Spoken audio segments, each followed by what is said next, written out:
Welcome to Storytime at the Roo Bus, a weekly podcast about the Bonnaroo Music and Arts Festival. I'm your host, Sharla. And I'm Daniel, and I should probably remind you that we're doing it bi-weekly now, but that's okay. You've been saying that for so long, why stop now? Yeah, true. I just said a weekly, but... I mean, we'll probably go back to weekly one of these days, but now that we're kind of unofficially in the off-season, for Bonnaroo at least, we'll go every other week, especially since me and you got so much going on. What have you got going on? So, we just wrapped up a cool camping weekend. Oh, yeah. So, that's what we have been doing. Like me and you and Brooklyn and some of our crew. We've had a lot going on the past couple of weeks. So, we just got back yesterday from the B2B with Lord Taco. The butt to butt? Butt to butt, bus to bus. Bus to bus. It kind of was bus to bus because we had to back up into a camping spot, and the VW bus was about 1.5 feet away from our bus, so we could get them to fit. Yeah.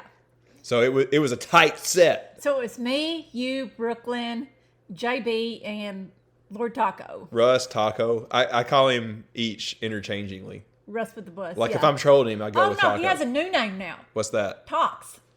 Now, wait, I didn't hear about this. Tell me about that. You were asleep. Oh, yeah. I fell asleep a little early. That's Brooklyn okay. called him Tox. Tox? Yes. How did you come to Tox? Brooklyn came up with it. Oh, okay. That sounds like something from her. Yes, and she says it's spelled Tockks, I think. What? Why? But then I say it's Tox. He's toxic? No. Oh, Just short for taco. Okay, Tox. no. That makes kind of sense. Well, you didn't repeat this after I fell asleep. That's on me. Okay, if we're going to something and I know, like, oh, there's going to be a Rager show at 1 a.m., I'm staying up. But if we're just chilling out in the campsite, yeah, sorry, I fall asleep. Especially if you keep giving me drinks. That was a Rager show in the campground. You missed it. Oh, well, it stormed pretty good one night, and you guys were up to, like, what, midnight playing Cards Against Humanity? Yeah. Yeah, that is a Rager, I suppose. No, okay, so this has already happened, so we can tell everybody that we did do some dumb stuff. We, like, snuck out on a golf course at midnight. And that was cool because you could see it by the moonlight that was coming through the clouds. And there were a lot of deer walking around. That was fun. We were playing, it's like, what do you mean? And it's like for the girls. Yeah. That was a fun game. Oh, yeah. Oh, except, okay, I'm going to give a bit of a review. If you get that game, the truth or dares in that card deck are kind of dumb. They're like for 13-year-old girls. Yeah. You remember that game Girl Talk? Oh, is that the thing that was parodied in The Simpsons where it's like, oh, I'm dating the star quarterback? No. It's like, you're going to get the Nerdo boy. It looks like you, Millhouse. That's not it. No. No? What is that then? And that was in The Simpsons. It said Poindexter. Poindexter? Yeah, I remember. But no, it's not at all. No, Girl Talk was like, it was basically a truth or dare game. Oh, okay. Back in the 90s. And anyways, that's what it reminds me of so much. The truth or dare cards in there. Because the truth or dare cards are like, text a sexy photo to your boss. No, it was like, call your grandma and say, you up? Yeah, stuff like that. Yeah. And it's like, okay, my grandparents have been dead for 30 years. Like, oh, no. Well, I like that there's truth or dare in there. I just wish that it was for, older girls. Like, not that age, like college age. Not like a bunch of silly, immature middle school stuff. You know what I'm saying? So that's my review for the people that make those card games. Right. No, the rest of it's cool. I mean, the rest of it's totally fine. It's a fun game. Just the truth or dares make no sense. I love how chaotic Cards Against Humanity is getting with all of their expansions. You can buy those little packs for $5 a piece at Target or whatever. And they're getting so bizarre, and I love it. Oh, my gosh, yes. The best ones are the ones with the pictures on it. So it'd be like, why is this walrus grumpy? And then you look through all of your cards and, like, explain why he's grumpy. That's really funny. I wish there were more pictures. What they need to make is, like, a really good custom case. Like, you can get custom cases. Cases? What do you mean? To keep all your expansion packs. Oh, we have so many. You have them in a giant plastic bag.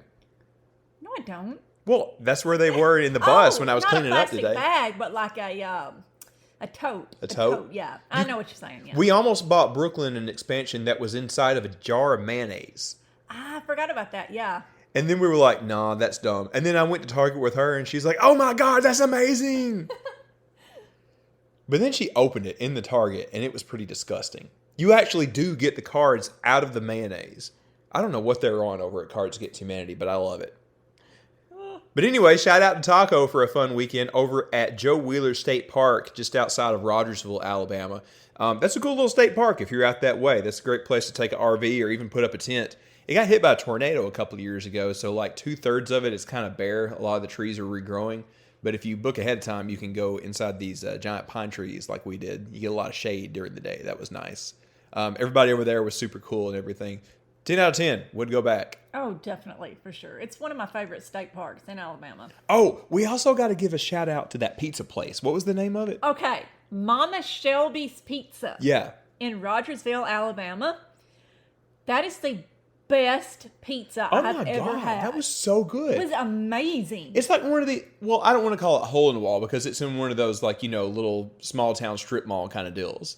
But it's a small, look like a family-owned business. They're independent. They're not like, Pizza Hut or Little Caesars or something like that. And all of us in that whole crew that Sharla mentioned decided we want pizza. So we're like, oh, this has good reviews on Google. We'll go try this out. We put in our orders. Everybody had something different. It was done in like 15 or 20 minutes. And we took it back to camp. Oh, my gosh. Do I even dare say it was better than spicy pie? Yeah, you can say that. I can say that? We tried to get barbecue, but the barbecue place kept having like weird hours. And so we got this pizza, and it was so good. Oh, and guess what? What? So I looked him up on, like, Facebook or whatever, and, like, Mama Shelby, or, well, not Mama Shelby, but the owner was that lady at the cash register. That was Mama Shelby? I think that might have been I think it was named after Maybe somebody it's named else. after her mama. Yeah, or something, but that was the owner. Well, that was cool. Well, she was sweet. She was so nice to us. But anyway, yeah, shout out to Mama Shelby's in Rogersville, Alabama on Highway 72 between Florence and Huntsville. And I Check think that that out. might have been her kids out there in the parking lot. Like, oh, so that it looked like it really truly is like a family-owned business. outside. We were at sunset and there were like 3 or 4 kids riding around on scooters. And I was like, this is like the part in the A24 movie Before You're Murdered. No. But yes, it was the best pizza. I had a chicken pickle ranch pizza, and it was It had like so a good. spiral inside and of it. The crazy thing, there was 5 of us, and we all got a different type of pizza. I got like Hawaiian or something. Yeah. It was really good. But yeah, I mean, they were able to make that in 20 minutes. Every one of us got a different kind of personal pizza. Can't recommend it enough. And I think it was just like $8 for a giant personal pizza. Really good. And like, me and Daniel got 8 inches, and like the other 3 got 10 inches, and they said it was too big. Like they could not finish them. I'm going to stop you there. Saying. Okay. But yes, Mama Shelby's. It was amazing. Let's go back in time. We also had a great time with a bunch of Roo friends over at the Braves game last Sunday. The weekend before that, we went to Atlanta and did a Roo meetup? Yeah, a Roo meetup at the Braves game. We had about a dozen people up there in the upper deck on the third base side. Yeah. I want to say. And a bunch of us went over to, what's the name of that place over in Little 5 Points? Why can't I remember it right now? With the skull out front? Vortex. Yeah. I could remember the skull that we took a picture under, but I couldn't remember the name of it. So yeah, great time. Thanks to everybody that came out. I think we're going to plan more stuff like that, like Roo meetups throughout the year. In fact, you have something you want to talk about later about that, right? Yeah. We'll save that for later. But yeah, keep an eye out. I'm going to do way more of those. Yeah, that was a lot of fun at the Braves game. I kind of was talking with Taco about this at the campground the other night. Like, my one big regret about Bonnaroo is I kept myself a little too busy in that I couldn't, like, spend good quality time with people. I agree. Like, I didn't burn myself out. Like, I actually like putting together events. We'll talk about event stuff later, too. Because, like, personally, I feel really accomplished. I feel like I contributed something. I feel great about it. So I don't get worn out putting those on. But one downside is that I don't get to spend good quality time with people. I'm always running from one thing to the next. And if it's not somebody that's in our camp or somebody that I plan something with, it's like, hey, what's going on? What show are you going to? Okay, great. We'll see you. And then we have the same conversation next year. So, like, that's something I'm trying to, like, make a conscious effort to do more throughout the off season. Like, when I'm traveling for work or when we're able to put together these events in, like, Nashville, Atlanta, wherever. Like, I love spending that kind of quality time with people. And we've been able to do that great the past 2 weeks. So, yeah, shout out to everybody that we've been able to hang with. You know who you are. Great time camping, great time at the Braves game. Why don't we do some more stuff like that before too long? Yeah, that'd be perfect. You want to talk about that later, right? All right, so speaking of people that we do want to spend some more time with, we're going to shout out our Patreons here in just a moment. The big thing that we want to do in this episode is go into a way more detailed explanation about what we're thinking with the Roo Bus Foundation. I guess that's what we're leaning towards, but we need to talk with our board first before we come to a final decision on that. Yeah, I think we need to let them ultimately decide. Yeah. We have that coming up this week. I'll tell you about that here in just a moment. But what we want to do is thank the people that are making this new nonprofit possible. So we talked about this last time. So we have spoken with everyone. So we're kind of changing direction with what we're doing with our Patreon. So we have, over the years, donated, $3,000 to the Bonnaroo Works Fund. Mm-hmm. We've talked with a number of the people involved in Bonnaroo and a lot of our Patreons and a lot of people on our Discord, and this is what we're doing moving forward. So the Patreon is funding the new Roo Bus Foundation, named TDB. This will fund the stuff that we're going to tell you about in just a moment. So why don't we go through everyone's names so they know who they are, what we're doing, and thank everybody. Okay, we've got Samuel, Bliss, Austin, Madeline, James, Daria, Chelsea, a.k.a. Hygiene Queen, Ryan, Rebecca, Chris, Skylar, Daniel, Ernst. Shout out to Ernst. Bill, Harris, Keith, Casey, Chloe, Dave, Amanda, Aaron, Nick, I'm going to see you soon. Maddie, in October. Sean, McFur, Kent, Randy, Madison, Scott, Greg, Eric and Ben, Evan, Jay, Chloe, and Sean. Thanks, everybody. I know our list has changed a little bit as we are changing focus, and that's totally cool. If you feel like you need to drop off, you should never support this if you feel like it's like a weird financial responsibility. So that money now will go to our new nonprofit. So we're going to take a quick break, and we're going to tell you more about that. So you want to jump in and talk about why we decided to really take this route? Yeah, so we have kind of talked about this briefly in the past and have gone into it just, on the surface, but we haven't really gone into a full discussion with all the details about this so far, have we? No, well, we've been going to Bonnaroo for about 10 years now. I guess a little over 10 years. Well, it would be 10. Yeah, you don't really count those 2 years we don't talk about. 10 in terms of years, but not in terms of Bonnaroos because of those two missing years, yeah. But whatever. So I guess we just really wanted to take a step back, I guess. Yeah, somewhat. I mean, I think it is pretty clear that me and you are always going to be involved at Bonnaroo. Oh, absolutely, absolutely. Like, I think that we just want to be a little bit more in the background and kind of have the next generation take the reins a little bit. Right, right. It's funny. I was talking with Kevin from Camp Red Roo before the Odessa show this past year, and we were kind of talking about this thing, about how a lot of people that have been veterans who have gone every year for a decade or more, like they're starting to take a year off, they're starting to, look into other festivals or whatever. And it's not that they don't love Bonnaroo. It's just that it's a little bit like a 4-year college. People come and go, Even after you've done your prime years, you still are involved as an alumni. You're going to all the games or going to the alumni association meetings or something like that. That's kind of a metaphor for how it works at Bonnaroo. We're all the time getting new fresh blood in as freshmen or rookies, whatever you want to call it. So, we have done a lot of events. We've been very lucky to work with Bonnaroo and a lot of fun things. And to be frankly honest with you, I don't know how we're going to top this past year. Oh, I don't think we can. I don't think we could ever top that. We could do fun things like the easy little stuff like your trivia contest.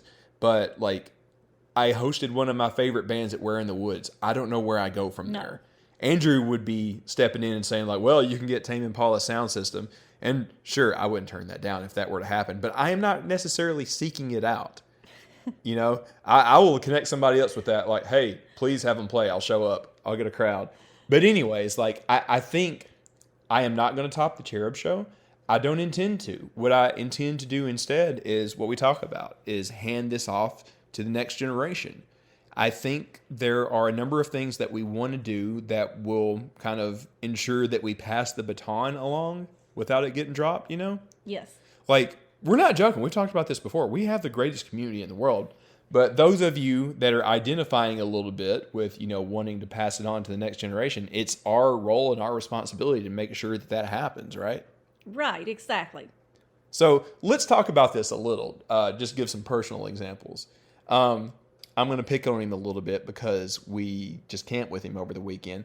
JB is a great example of the kind of person that is that kind of next generation. He's only been to 2. He's just barely 22, 23 years old, something like that? Oh, maybe he's like 25, 26. Oh, really? Yeah. He comes across a little younger. I'm picking on him because I love him. But still, he's one of those kinds. And like Andrew over in Atlanta, who I just picked on about the Tame Impala thing, he's another example. Both of those guys really stepped up and helped us at our group camp this year. Right, exactly. JB came to one Bonnaroo, and then next year he led the second largest group camp. Yeah, exactly. And he's a perfect example of somebody that can really make a lot of logistical things like that happen.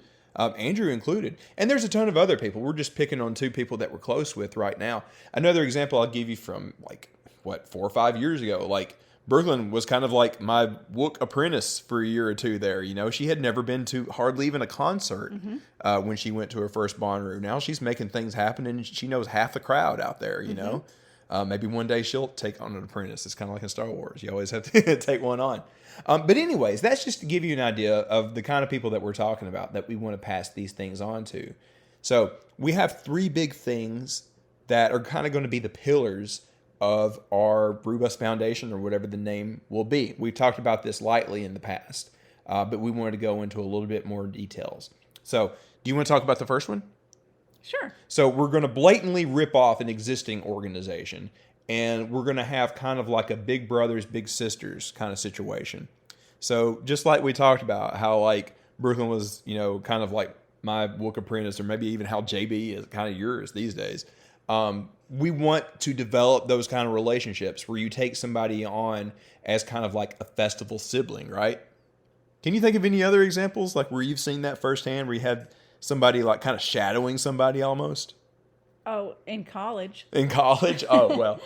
Well, I mean, yeah, you do it as an intern or like as a co-op job or something like that. But this is going to be something a little bit more fun, right? Yes, absolutely. So the idea is, in theory, here in just a couple of months, I would, at the moment, guess around October, we would start taking applications for either one of those roles. If you are a rookie, or if you know a rookie, that kind of wants to have somebody, you know, be your festival big brother or big sister, you would fill something out and say like, hey, this is the kind of music I'm interested in.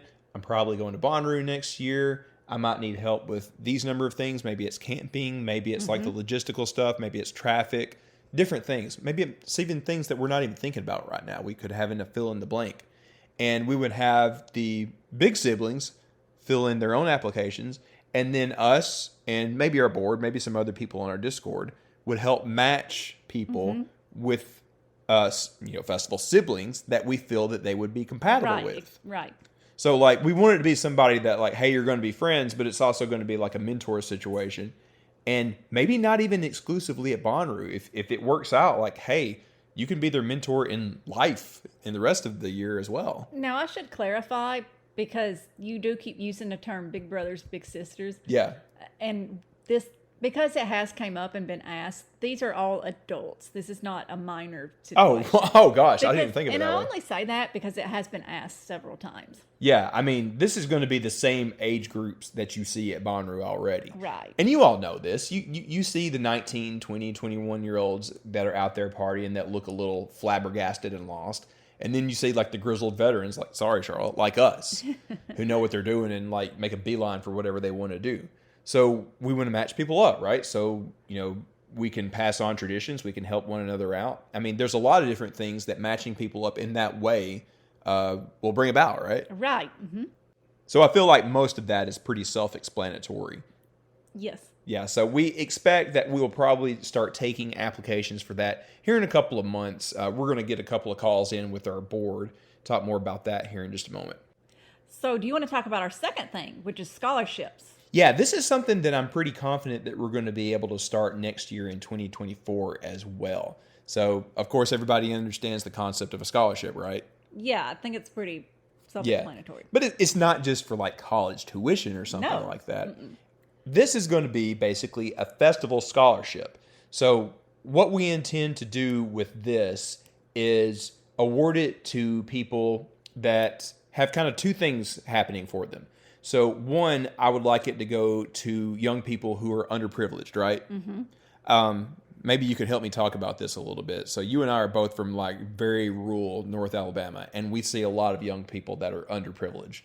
Yes, Daniel and I both grew up in a very underserved rural area, and it's not, you know, coming from somewhere like we come from, going somewhere like Bonnaroo is just almost unheard of. Yeah, it's pretty much out of the question. Like for a lot of us, that are okay and pretty well into our careers, like $300, $400, $500 for a great summer vacation with all of your friends with some of your favorite bands, that's a no-brainer. It's like, yeah, I'll spend that money. But think of it in terms of like an 18 or 19-year-old that has basically nothing, that really wants to get involved like this. It's something that is just beyond their scope sometimes. Right. It's unimaginable. Yeah, so to put it in perspective, Sharla and I both went to like a K through 12 school. There was only like 30 or 40 people in our graduating classes. Mm-hmm. And our school was so poor, we didn't even have a football team. Right. Which, no football at a high school in the South. That's almost unheard of. And it was, one of the reasons was because they could not afford it.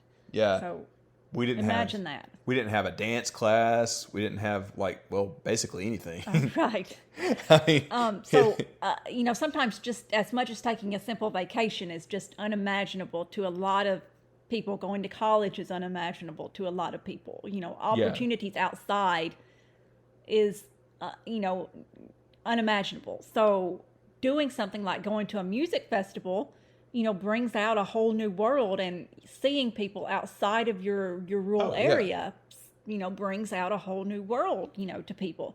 And it doesn't have to be, it doesn't have to be people that just live in a rural area at all. Yeah, that's just an example. That's just an example. So, I mean, it could be a lot of different things. And this is one big reason that we're going to have a board, so we can kind of narrow down any scholarship applications. We'll have more information on that in the coming months. But maybe it's, a kid in not necessarily a rural environment, but maybe some inner city environment. There's a lot of different situations that we might provide this. But, I talked about how there might be two overlying factors. So the first is kind of the underprivileged situation. But the second is I want them to be the beginning of a leader. I want them to propose an event that they want to make happen, right? Yes. So perhaps they have some idea that we haven't even thought of. Perhaps they want to put a new spin on something that we've already established at Bonnaroo. So they would provide kind of a sketch, kind of an elevator pitch of, this is what I want to provide. So this is why we have a board. So we would help determine okay, who's most in need, who has the best idea that we can support.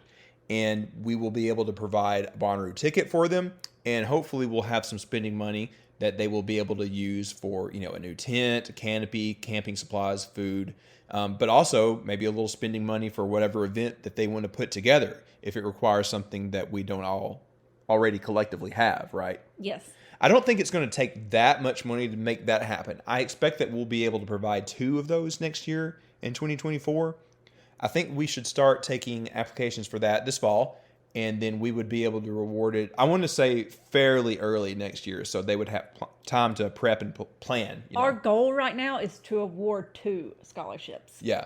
For 2024. Yeah. If we were able to do more, that's great. Yes. But we'll have to look at the financials of everything, because we do have a very long-term goal. Do we want to go ahead and talk about that? Yes. All right, so this is the part where I'm going to share a little bit of a story, and I think I have shared some of it in the past on the podcast, or probably to some of you personally as well. So this was about 5, 6, 7 years ago.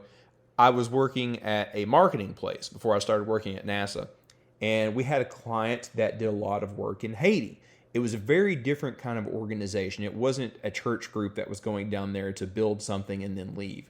This was a place that was trying to empower the local leadership there to make change happen from within. If you want to get into the weeds about it, there is a very long and detailed story with how things have come to be in Haiti. You can start with the Wikipedia article, look into the Haitian Revolution. They have had some bad luck for about 200 years, but they are an amazing people that will party at the drop of a hat, that are always joking around, always forming a great community, so happy to see you. They have some amazing music. I got to spend a week down there in a little town called Jeanette, Haiti. And when I say town, I mean maybe 100 people. It's more of like a village. There was one store. That was pretty much it. They got around on scooters and bikes. I think there were maybe 3 cars in the whole place. But it was really cool in that it was a community. here's a story inside of a story. My last night there, I got taken to a Haitian house party, and oh my gosh, that was amazing.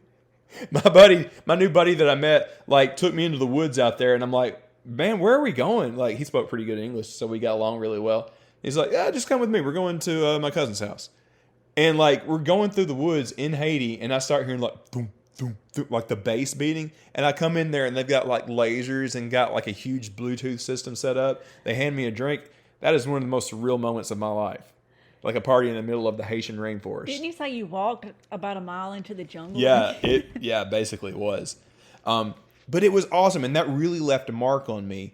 It was one of those game-changing things in that I was able to go to a very different kind of situation than what we have, not just in the U.S., but the rest of the civilized world. But also it showed me that people were so positive, like, they don't have what we have. We live like royalty here in the States compared to what some of the rest of the world lives like. But they are totally cool with that. They're happy. They're lifting each other up. They radiate positivity. So I have always had a soft spot in my heart for the people of Haiti. And this is kind of one of my long-term goals with this new foundation, is we want to fund a group to bring up from Haiti, like some kind of local band, to come play music at Bonnaroo. And also, more importantly, be kind of like a cultural exchange. Mm-hmm. So we want to learn about Haiti from them. We want to hear about, like, what's going on in their village. What's kind of the culture down there? Like, can they tell us a bit of the history? Like, what's some of the fun stuff that's going on these days? And also, we can send Bonnaroo home with them. I can tell you, just from having spent a week with these people, they would love it. I explained the concept to a number of people around a dinner table one night when I was in Haiti, and they were like, wait, 80,000 people go listen to music together and love one another? They were like, that's kind of what heaven would be like. Like, seriously. So there are great opportunities for cultural exchange situations with this. I don't know what to call it. This is a long-term goal. This won't happen until 2025 at the absolute earliest. Probably more realistically, 2026. I had, done some ballpark figures, and I think we're going to need about $10K minimum to make this happen. Minimum. To, transport everybody from Haiti, maybe help them with visas, get them some kind of situation to be in once they get here, because they wouldn't just be here for Bonnaroo. They'd probably be here for around a week or so after it. Mm-hmm. So Charlie may have people shacking up at the house. I don't know. Oh, we'll figure that out in the years to come. But yeah, we want to save good money for that. So that is where a good chunk of our resources financially are going to go to this eventually. Now, all that is to say, this is going to be subject to working with our board. I don't want these things to be something that just Daniel and Sharla decide on. No. I want to get a diverse crowd of people. They're going to help us. They're going to advise us. They're going to tell us when we have a bad idea. I want to hear when we have a bad idea, because I don't want this to be like some George Lucas thing. I don't want it to be episode 1 where all of his guys told him, yeah, George, that's a good idea, and you get Jar Jar Binks. We're going to have people telling us, like, no, you should do it different. That's what I want. So we plan on having a board meeting this week. Maybe it would have already happened by the time that you hear this. But we also have other opportunities for people to contribute. So you want to tell them, like, we put it together a channel on the Discord. Yes, we actually have a Discord channel. And you can actually go to any of our social medias, click on the link tree, and that is how you find our Discord. Yeah, so that will be a bit of an advisory committee. Mm-hmm. So we will run things in there too, just to get kind of like an opinion beyond our board. So, like, I have told people joining our board, like, hey, I promise this is going to be a half hour or hour once a month, just brainstorming. I want them to kind of be the decision makers. But also I want to get advice from the general Roo crowd as well. And I hope we can do that with that Discord channel. Right. And just to repeat, go to any of our social medias, click on the link tree, and the link to our Discord is in there. Yeah. So those of you that we thanked earlier in our Patreon list, you're going to be helping with these 3 main things. But Charlie, you have talked a little bit about how you potentially want to do some more things to raise funds for the scholarships and the Haiti project, right? Right. So I do have a little bit of experience with fundraising, just having worked in nonprofits for most of my career. So one of the things, and this is just an idea that I had for one of our kickoff fundraiser events, is to have essentially that, a kickoff fundraiser event, and to do it this fall in either Atlanta or Nashville, or potentially both, and just do essentially a party at either a fun bar or a brewery and just essentially have a fundraiser token party. So And kind of a get one meetup? kind of a meetup for Bonnaroovians, and get a campground DJ to play and just raise money for the Roo Bus Foundation, name to be determined, and raise funds. And what we are looking for and what we're seeking input for right now is a bar or brewery that would be open to something like that. A Ooh, bar yes. or brewery that does fundraiser events, that allows fundraiser events. Daniel and I are not, as familiar with Atlanta and Nashville. So We if know you some good spots. yeah, if you know of a place that does fundraisers like that, let us know. Yeah, I think particularly we're looking for some in Nashville because, there's a high concentration of Ruvians there. But Right. as, we know already from just meeting with many in Atlanta at the Braves game and over at Little Five Points, there's many over there as well. Maybe we'll do some in some other towns, but since those are the closest to us where we can go and help, manage an event, that's what we're looking at first. Right. And I think that would be a great kickoff fundraiser event for us this fall. Yeah, I agree. We could maybe do like just a fun little presentation to talk about like what we're thinking. Maybe I can talk a little bit about like the specifics of the Haiti project or something like that. Right, and just have a really fun DJ play and just a cool meetup for some Ruvians. And it'd be a great fall meetup, I think, for Bonnaroo people as well.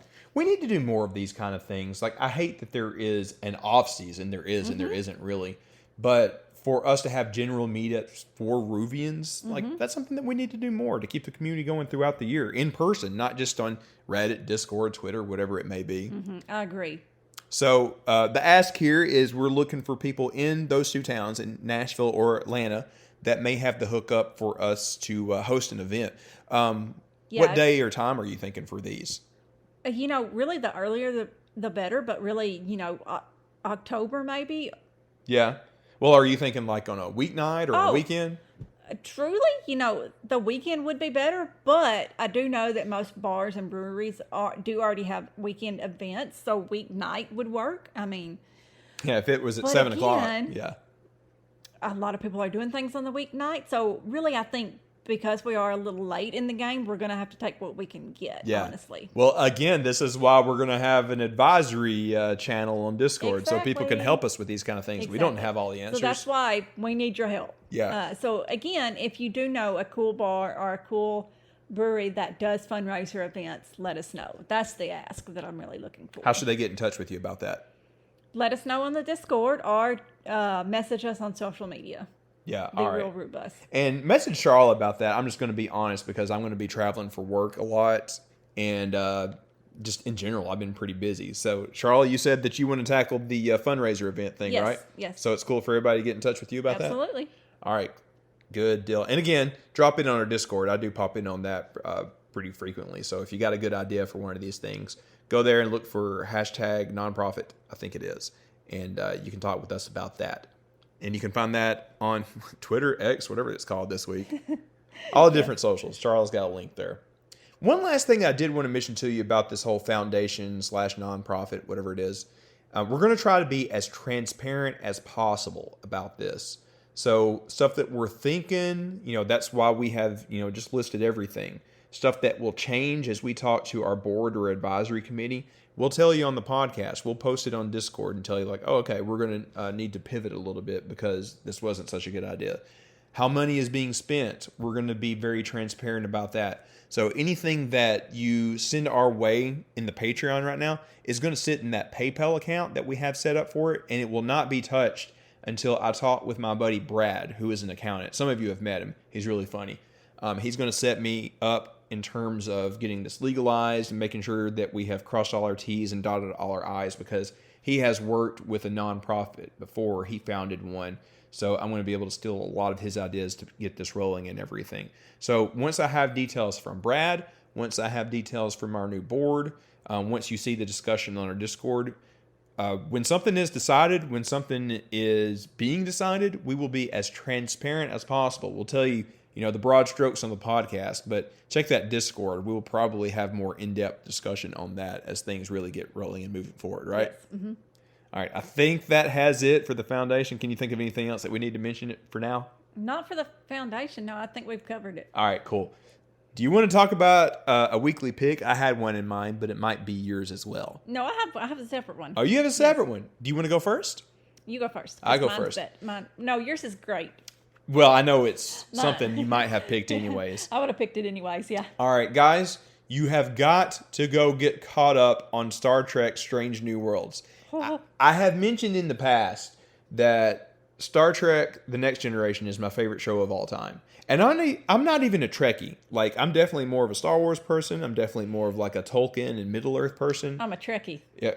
Well, I mean, I'm not a Trekkie in that, like, I couldn't tell you about, like, the different ships, what they do, how they're built, like, who's who, and all this You literally just hosted a Star Trek panel. What are you talking about? Well, that's because it was people on The Next Generation, and we weren't talking about specifics. We were just talking about, like, their experience putting the show together and stuff like that.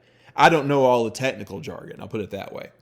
So a lot of the Star Trek shows since The Next Generation, I haven't been able to get into. I know there's tons of great episodes of Deep Space Nine. I just never dove into that for some reason.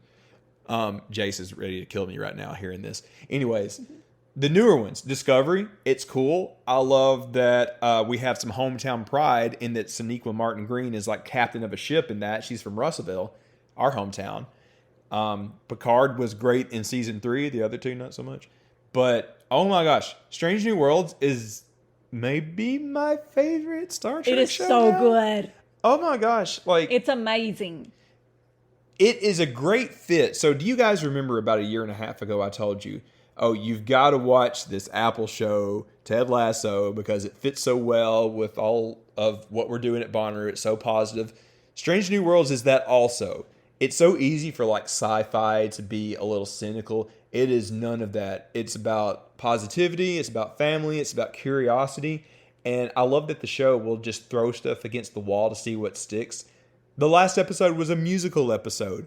When I first heard about it, I'm like, oh, this is going to be a little cringy. But we watched it last night, and it was fantastic.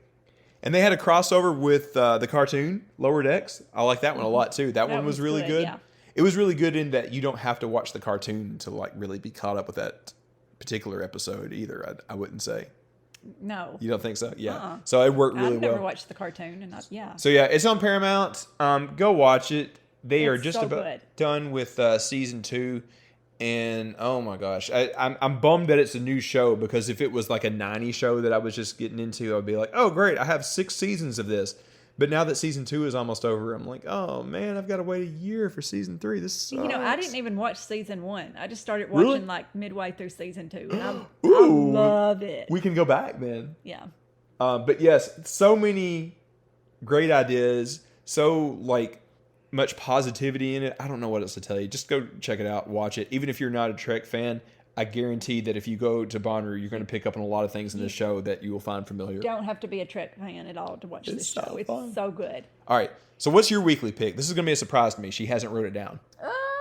Okay. So I know I have promoted this show before.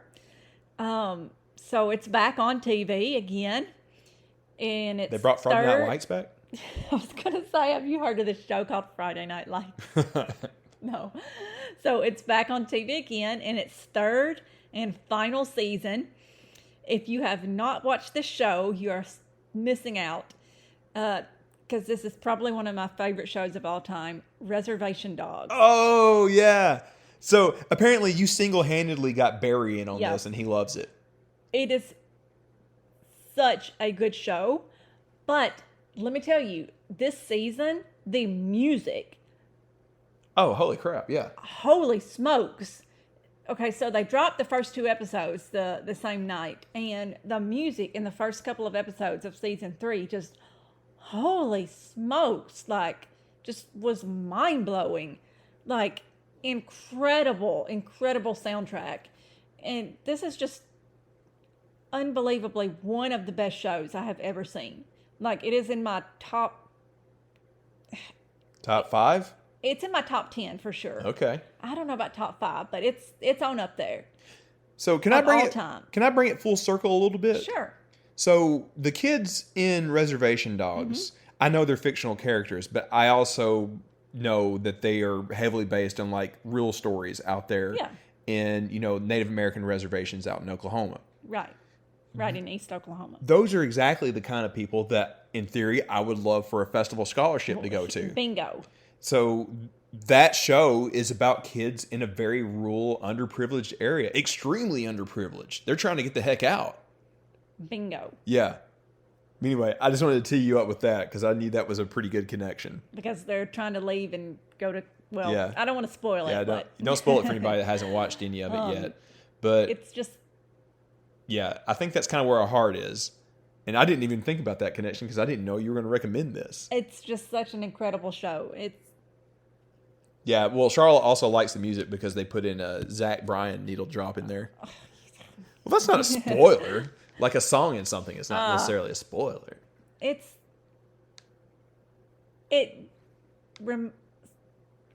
reminds me of, I mean, it actually, you say, oh, it's Friday night. It reminds me a lot of Friday Night Lights in a way that it is one of those shows where it's very realistic. And I love, it's called, there's a genre, I guess, that's called, quote, slice of life. Mm-hmm. And I'm obsessed with that. Just the realistic slice of life type shows and movies. Well, it is very realistic, but also, let's be fair, there is a little bit of surrealism and fantasy every once in a while. Oh, well, yeah. But also, it's kind of very closely tied to the culture of the people in that area. Yeah. So it's not like, Well, yeah, there is a little bit of surrealism. It's not completely out of left field. Yeah. It's, one way that I describe, like, our particular area sometimes, like, most of the time, like, Alabama gets a bad rep. But there is a slice of Alabama that is really cool. And one of the, properties that I feel best conveys that is the Tim Burton movie, Big Fish. Yeah. Where things are just a little bit larger than life and stories are exaggerated. And sometimes you don't necessarily know, like, is this made up? Is this for real? Mm-hmm. I get kind of that vibe from Reservation Dogs as well. Yeah. It's like, wait, is this real? Is somebody hallucinating this? Is this a real thing? And kind of not knowing is fun sometimes, But anyways, Reservation Dogs is back on Hulu. Yeah, go watch it. Oh, also one other thing, What We Do in the Shadows is back on too. Yeah, if you're not watching that, then I don't know what to do. I don't know what you're doing with the your whole life, Roo Bus crew is obsessed with that. That's probably our favorite funny show. If you're not watching What We Do in the Shadows. If you're not watching What We Do in the Shadows, I can't. What are you doing with your life? I can't help you at this point. Like, I really want there to be an episode where the vampires go to a music festival. Naja was on that. Was in a movie. Where Well, she went it was to a this festival, really but, weird streaming only movie called The Festival, where it wasn't even. It was You a couldn't festival in tell the it was UK. her, yeah. It wasn't even Glastonbury. It was like Isle of Wight or something like that. And no, she was blue because she was a Smurf. Yeah. They were like her and her crew were dressed as Smurfs. That seems like something that would happen at Roo. That movie was okay. It was okay. It's just okay. It's like the most okay-ish movie ever. Wow, we were really doing train of thought here. So she was also one of the voices in the new Ninja Turtles movie. Uh-huh. And me and Brooklyn went to see that the other night. Oh my God, that new Ninja Turtles movie is fantastic.